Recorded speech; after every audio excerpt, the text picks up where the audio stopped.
Quel rôle peut jouer la femme dans la consolidation de la paix dans la région des Grands Lacs? Julienne Lusenge, coordonnateur adjoint du mécanisme national de suivi de l'accord d'Addis Abeba, tente d'y répondre à cette question et à bien d'autres. C'est dans votre émission Action Femmes, c'est parti.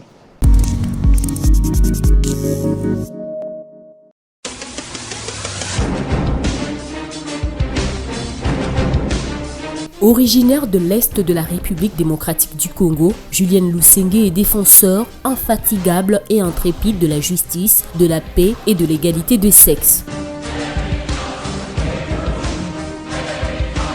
Elle a fondé 2 ONG distinctes. En 2001, elle est devenue la cofondatrice et la présidente de la Solidarité féminine pour la paix et le développement intégral, Sofepadi, une ONG qui travaille pour la promotion des droits des femmes et des filles et sur la santé sexuelle et reproductive dans l'Est de la RDC. Et en 2007, elle crée le Fonds pour les femmes congolaises, FFC, où elle occupe le poste de directrice exécutive de l'organisation, une ONG née de la nécessité d'un plaidoyer plus large en faveur des droits des femmes. Le FFC travaille sur 6 piliers de plaidoyers distincts mais qui se chevauchent: l'autonomisation des femmes, le leadership politique des femmes, la transformation des conflits, la santé sexuelle et reproductive, VIH-Sida, la justice climatique et la protection de l'environnement et la violence sexuelle et sexiste. Parler de maman Julienne Lusenge, je dirais, c'est le genre de femme que le pays a vraiment besoin. C'est une femme qui travaille pour les autres. Elle est vraiment résiliente, elle est déterminée et elle est le genre de femme qui aime faire un travail très bien fait. Donc elle est perfectionniste, si je peux le dire. C'est une femme exceptionnelle, une femme de cœur. Si vous allez sur place à Beni, comme à Bunia, là où il y a le siège de Sofepadi, vous allez remarquer que Sofepadi fait un travail énorme. Il y a la prise en charge holistique des femmes victimes de violences sexuelles. Sofepadi a même un centre de santé, Karebuni Wamama, à Bunia, où on prend en charge les femmes victimes de violences de tous les territoires de la province de l'Ituri. C'est une femme qui mérite beaucoup de respect, beaucoup d'amour. Nous devons prier pour elle, pour que le Seigneur continue de lui donner beaucoup d'énergie pour faire ce travail-là, parce que ce n'est pas facile.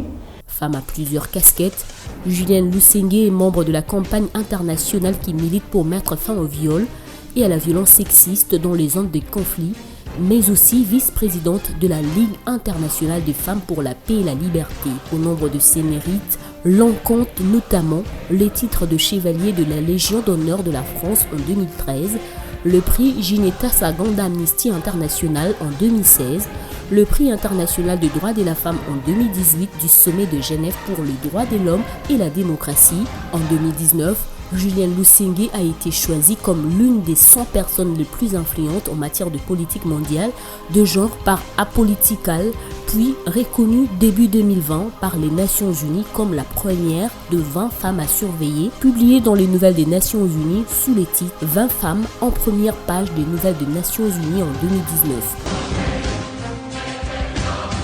Depuis février 2022, elle est admise comme membre au conseil d'administration de Nobel Women Initiative. Julienne Lusenge a également été membre du haut panel chargé d'accompagner le président de la République Félix Tshisekedi dans la mandature RDC Union africaine pour l'exercice 2021-2022, s'occupant des questions femmes, paix et sécurité, bonne gouvernance, démocratie, élections, droits humains et les contacts avec la société civile.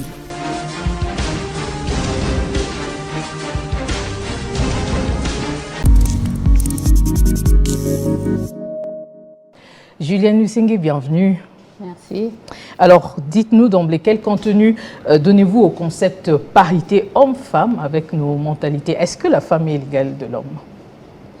Bon, on parle de parité, ça ne signifie pas qu'on veut faire la guerre entre l'homme et la femme, mais on veut que les gens se respectent, l'homme et la femme se regardent en face pour discuter, décider de leur avenir ensemble et participer ensemble dans la gestion et le développement du pays et de la famille.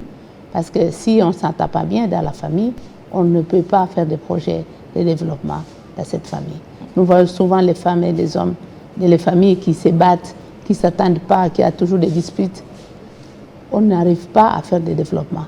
Et même les enfants qui grandissent dans ces familles multiplient ou dupliquent les mêmes comportements dans la société.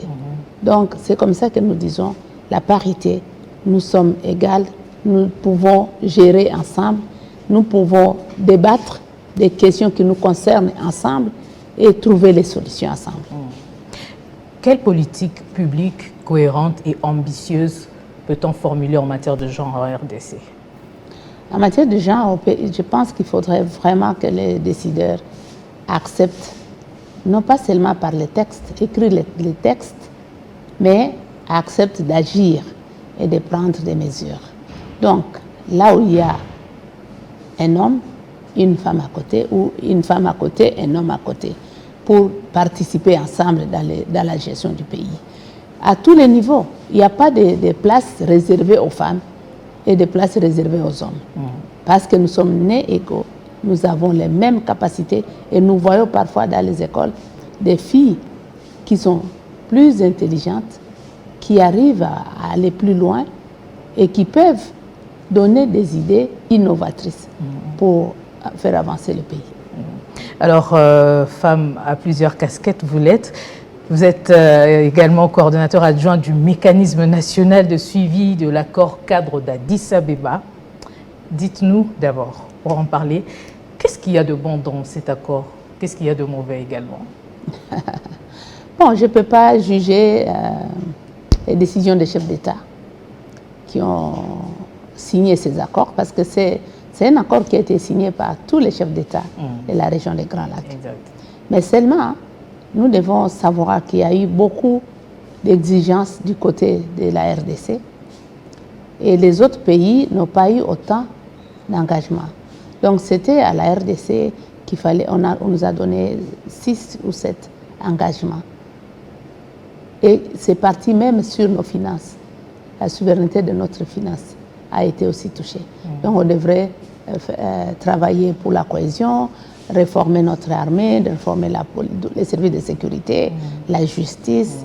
On devrait aussi promouvoir la démocratie et la cohésion sociale. Et donc, c'était comme si c'est la RDC qui était la fautif dans la région des Grands Lacs. Et pourtant, la RDC, c'est plutôt la victime de la région des Grands Lacs parce que les autres voisins, ils sont là pour piller, pour agresser, pour nous maintenir dans l'état de l'inaction pour le développement.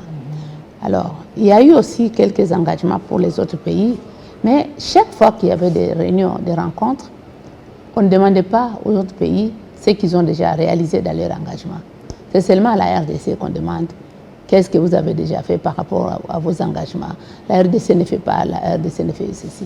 Et pourtant, la RDC a fait aussi avancer. Il y a la réforme de l'armée qui a commencé, même si ce n'est pas encore totalement terminé, mais ça a commencé.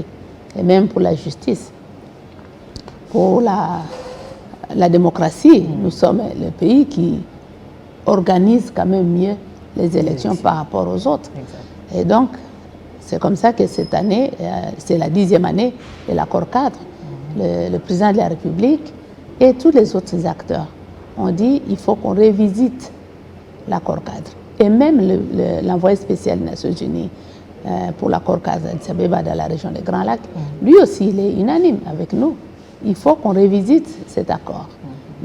On a eu une retraite à Durban, mais avant d'aller à Durban, nous, en tant que mécanisme de suivi de l'accord cadre, ici au niveau national, nous avons organisé aussi notre atelier pour nous préparer, ce que nous devons aller dire là-bas. Et c'est comme ça qu'on a réuni la société civile, les grandes personnalités ici, et les différents ministères sectoriels pour voir ensemble qu'est-ce que nous allons dire, quelle est notre position, qu'est-ce qui est positif, qu'est-ce qui est négatif et qu'est-ce que nous voulons de cet accord. Alors c'est comme ça que le coordonnateur a dirigé la délégation qui est allée à Durban et nous attendons les conclusions qui vont sortir des travaux que les experts vont finaliser pour qu'on puisse voir comment avancer. Sinon, l'accord est bien parce que c'est pour la paix, mais on ne va pas dire pour la RDC. Donc c'était comme si c'est seulement la RDC qui est concernée. Mais non, l'accord pour la région de Grand Lac, pour la paix, parce qu'on a vu même les gens qui ont agressé la RDC, qui ont violé l'accord, n'ont pas été inquiétés. Les pays voisins, et même l'Union africaine elle-même, n'a pas dénoncé. Il n'y a rien qui a été fait à l'encontre de ces pays. Le Rwanda, que nous avons toujours décrié depuis des années, qui a violé, qui continue à violer l'accord cadre. Donc, pour nous, c'est important qu'on puisse regarder qu'est-ce que nous allons faire. Mais vous savez, au-delà de tout ça, au-delà des accords et tout, il faut que nous, au niveau interne, nous puissions nous organiser. Il faut que les Congolais puissent arrêter de se faire des illusions, de faire de la distraction. Nous devons soutenir les efforts. Le chef de l'État a fait sa part et la société civile doit faire sa part. Chaque citoyen congolais, là où il est, il doit faire sa part, doit prendre conscience que ça suffit maintenant, on ne va pas continuer à se moquer de nous. La souffrance que les gens sont en train de traverser dans les camps de déplacés. Nous avons été là au mois de septembre, octobre. On a été là avec la délégation de l'Union africaine. On a vu la souffrance. Et chaque jour, on voit cette souffrance. Donc, il faut qu'on arrête. Est-ce que cet accord servira encore à la paix? L'accord, c'était pour apaiser les tensions, pour arrêter la guerre, qui est maintenant la coopération entre les pays. Et vous avez vu, le président de la République, quand il est arrivé, il a commencé directement par la diplomatie et il a avancé même au niveau de la coopération. On a signé des accords de coopération. Mais malgré cela, le Rwanda n'a pas accepté de travailler correctement, honnêtement avec la RDC. Parce qu'il sait que son économie existe seulement quand il y a la guerre en RDC. Le jour où il y aura stabilité dans la région de Kivu, le Rwanda va complètement tomber, l'économie va tomber le même jour. Et donc c'est comme ça qu'il ne veut pas nous laisser tranquilles. Et donc les Congolais qui sont utilisés par le Rwanda doivent comprendre qu'ils sont en train de détruire leur avenir. Parce que leurs petits-enfants resteront ici au Congo. En effet. Donc il faut que les gens arrêtent. Le bon, c'est que si tout le monde pouvait respecter l'accord, on allait avoir la paix, on allait faire la coopération, le développement. Il y a des projets qui devraient être intégrateurs dans la région des Grands Lacs. Mais comment faire des projets avec l'ennemi qui vous tue? Comment faire la coopération avec quelqu'un qui te tue? Mais ce n'est pas seulement le Rwanda. L'Ouganda joue son rôle dans ce conflit. Il se cache derrière le Rwanda. Et c'est dommage, il fait l'hypocrisie. Ce sont des hypocrites. Ils ne disent jamais la vérité. Le mécanisme national de suivi de l'accord cadre d'Addis Abeba a été créé, nous l'avons dit, pour la consolidation de la paix dans la région des Grands Lacs. Quel est le rôle de la femme dans cette mission? Oui, en fait, quand on a signé l'accord cadre, nous, femmes, on a constaté qu'il n'y avait pas la participation directe des femmes dans l'accord cadre. Et c'est comme ça qu'avec la première envoyée spéciale des Nations Unies pour l'accord cadre, Madame Mary Robinson, nous avons mis à côté de l'accord la plateforme des femmes pour l'accord cadre d'Addis Abeba. Et c'est à travers cette plateforme que nous, en tant que femmes, nous agissions avec l'accord cadre. On a eu des réunions avec les femmes de la région des Grands Lacs, que nous avons organisées ici, à Goma et ici à Kinshasa. Les femmes du Rwanda, de l'Ouganda, de Burundi, de Centrafrique, de Brazzaville et Sud-Soudan. On s'est réunis, on a réfléchi sur la paix, on a échangé nos expériences dans la lutte contre les violences faites aux femmes et on a eu des projets sur l'autonomisation. Les organisations des femmes que nous avons financées ont vulgarisé l'accord cadre. Et par exemple, à Béni, la vulgarisation de l'accord cadre a permis à ce que les populations puissent comprendre quel est le contenu de cet accord. Et même après, ça a facilité aussi le commerce transfrontalier entre les femmes de l'Ouganda et les femmes de Nord Kivu, de Béni. Aussi du côté de Rutshuru, ça a facilité la collaboration entre les femmes de Rutshuru, Masisi et les femmes des frontières avec le Rwanda pour parler sur la paix. Et ça a déjoué beaucoup de des tensions ou bien des groupes qui voulaient commencer la guerre, chaque fois les femmes, soit les femmes qui sont frontalières au niveau du Rwanda, informaient les autres et les femmes congolaises dénonçaient déjà et ça a stoppé le mouvement. Ou si c'est pour le Congo aussi, les femmes congolaises dénonçaient et ça s'est arrêté.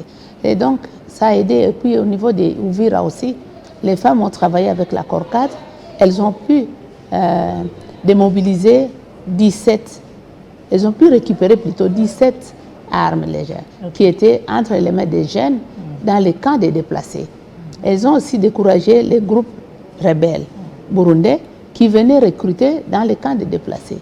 Parce que ces femmes leur ont dit non, il y a l'accord cadre, on ne peut plus permettre ces actes venir être posés dans les camps des déplacés. Vous ne pouvez pas venir ici dans les camps des déplacés recruter. Donc, il y a eu des actions que les associations des femmes ont menées. Alors, en tant que présidente du conseil d'administration de Sofepadi et directrice du Fonds pour la femme congolaise, quel type d'intervention mettez-vous en œuvre selon qu'il s'agit d'une zone de conflit ou d'une zone de paix en faveur de la jeune féminine? Bon, disons, on ne peut pas définir la paix seulement par les balles qui crépitent. Notre pays en général, il y a manque de paix parce qu'il y a manque de pain.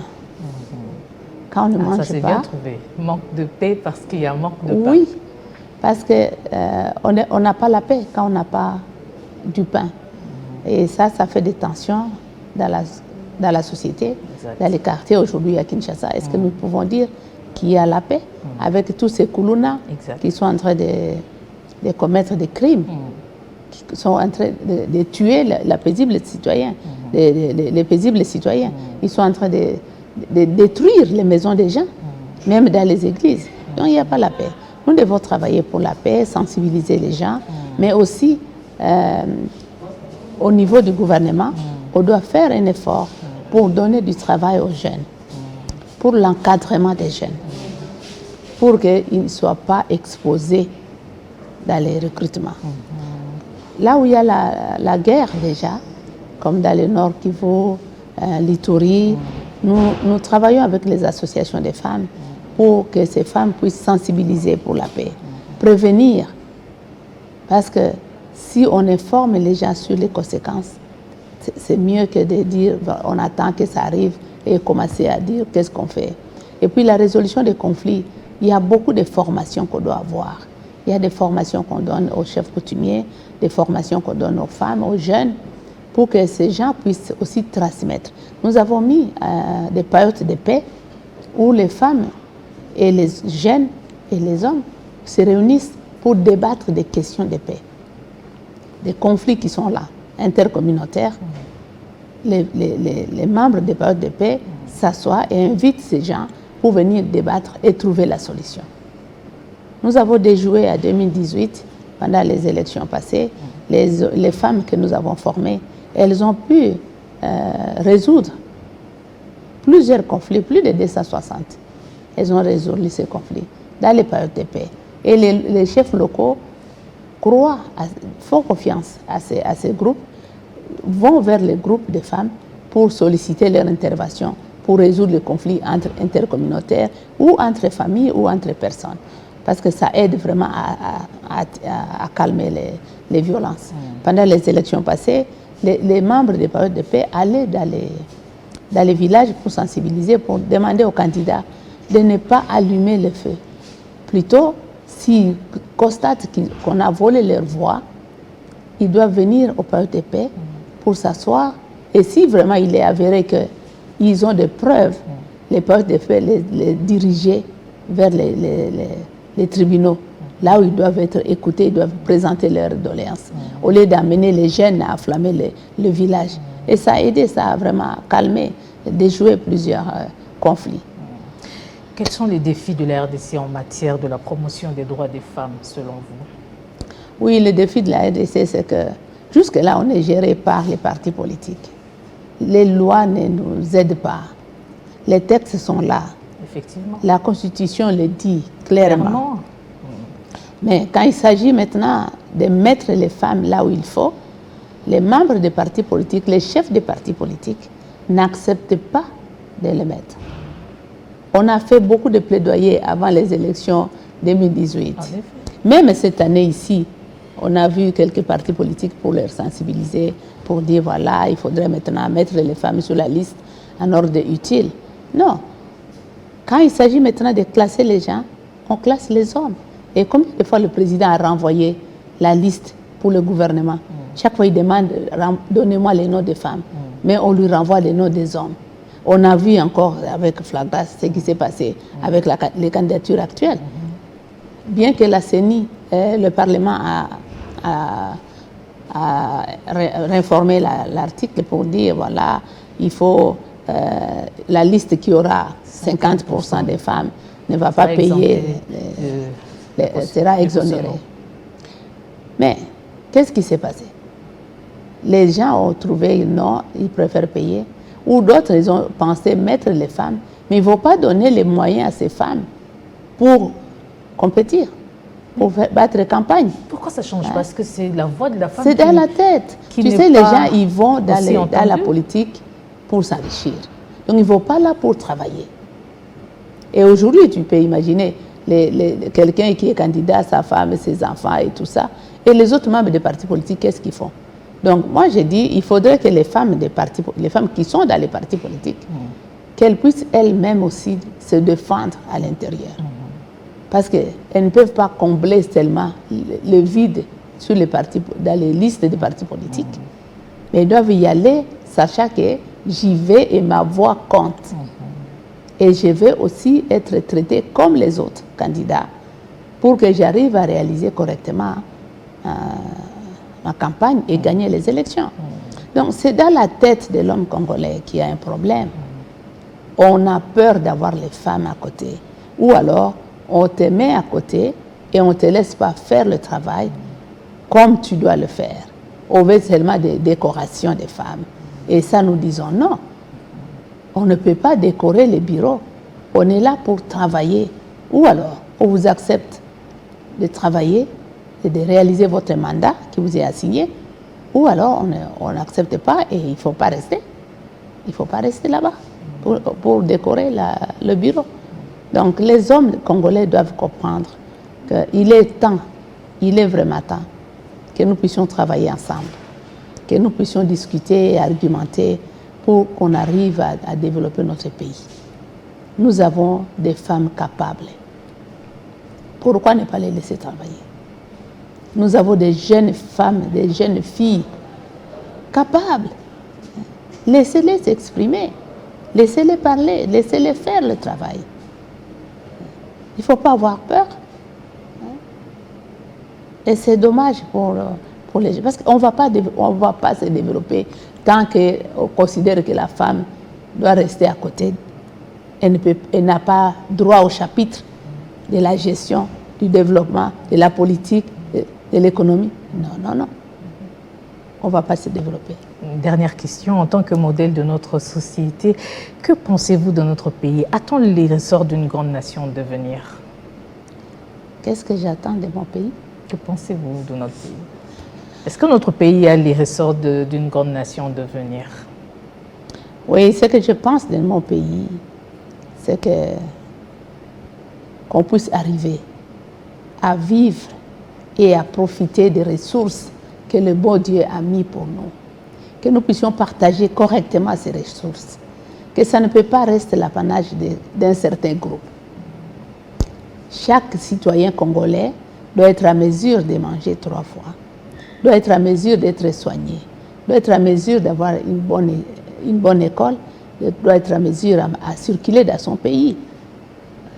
Donc, tous ceux qui viennent postuler pour les prochaines élections, ils doivent comprendre que les choses doivent changer. Il ne faut pas venir chercher l'argent, mais il faut venir chercher à servir le pays.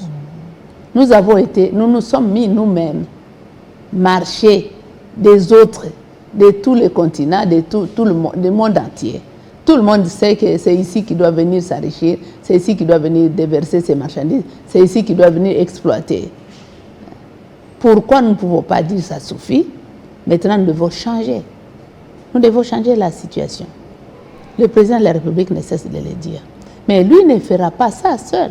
Il faut que les ministres qui sont autour de lui comprennent qu'ils doivent rendre le discours du président en action. En action. Il a dit, mais c'est au ministre sectoriel de prendre maintenant ce discours et le rendre opérationnel pour faire bénéficier les Congolais. Moi, je me demande comment ils se sentent.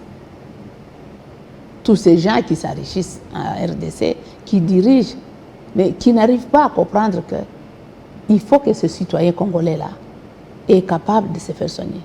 On ne va pas tout le temps courir en Europe. Même si on dit aujourd'hui il y a des cliniques ici, est-ce que c'est chaque Congolais qui peut aller dans ces cliniques? Non. On se manque beaucoup de nous. On se manque beaucoup de nous. Il faut que ça s'arrête. Nous devons relever le visage et dire, ça suffit.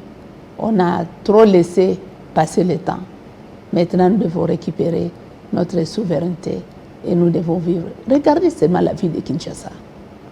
Et moi, je crois que c'est nous-mêmes les Congolais, nous avons un problème. Parce qu'on accepte l'inacceptable. Comment on peut vivre dans la saleté comme on est ici? Et on se trompe. Parce que même si moi, je suis chez moi, je crois que c'est propre, mais les mouches qui viennent de l'extérieur atterrissent sur mes plats, sur ma nourriture. Donc ça signifie que je ne suis pas protégée. Mon environnement est sale. Pourquoi on doit rester dans la saleté? Pourquoi on doit rester? Et on ne pose pas la question de redevabilité. Congolais. C'est le moment de poser la question de redevabilité à ceux qui nous dirigent, à travailler pour la paix. Tous ces gens qui sont les collabos de l'ennemi, nous devons les dénoncer. Nous devons les dénoncer. Chaque fois que je suis en dispute avec les femmes de l'Ouganda, les femmes du Rwanda, surtout de l'Ouganda, elles me disent quoi? Elles me disent, mais Julienne, va dire à vos enfants congolais d'arrêter de conduire nos enfants chez vous. Parce que ces Ougandais ne peuvent pas venir dénicher où se trouvent vos biens s'il n'y a pas un Congolais qui les amène. Et les Congolais n'arrivent pas à mettre ça dans leur tête que non, on ne peut pas continuer à faire ça comme ça. Est-ce que vraiment on a un cœur quand on voit ces petits-enfants dans la pluie, sous la pluie, dans l'eau qui coule partout, affamés et n'ont rien pour se couvrir? Est-ce qu'on a un cœur? C'est quel pouvoir qu'on cherche? C'est quel bien? Beaucoup de richesses pour mettre où? Donc il est temps que chaque personne dise, j'arrête ce que je fais. Et si nous voyons qu'il y a des collabos qui sont en train de faciliter toutes ces manœuvres qui nous font souffrir, il faut les dénoncer. Il faut les dénoncer. Je peux vous dire qu'il y a des jeunes dans les territoires de Béni qui ont risqué leur vie. Il y en a qui ont été tués parce qu'ils ont accepté de collaborer, d'informer les autorités sur les mouvements des groupes armés. Ils ont fait même des cartographies pour montrer comment ces gens ils sont en train de passer, comment ils sont... Tout ça pour chercher à trouver la paix. Malheureusement, ceux qui devraient prendre des actions n'ont pas pris des actions. Et finalement, il y a des jeunes qui se trouvaient trahis même par les gens qui devaient prendre des actions pour stopper l'ennemi. Donc je crois qu'il faudrait que notre conscience fonctionne. Le monde entier se moque de nous. Ce n'est pas normal. Merci beaucoup, Julienne Lusenge, d'avoir répondu à notre invitation. Merci, Gloria. C'est toujours un plaisir. Merci. Julienne Lusenge, coordonnateur adjoint du mécanisme national de suivi de l'accord d'Addis Abeba, a été notre invitée du jour. Avec elle, nous avons parlé du rôle de la femme dans la consolidation de la paix dans les Grands Lacs, mais aussi de bien d'autres questions. Vous avez remarqué, ce sera tout pour Action Femmes d'aujourd'hui. Merci de votre attention soutenue. À très vite pour un prochain numéro.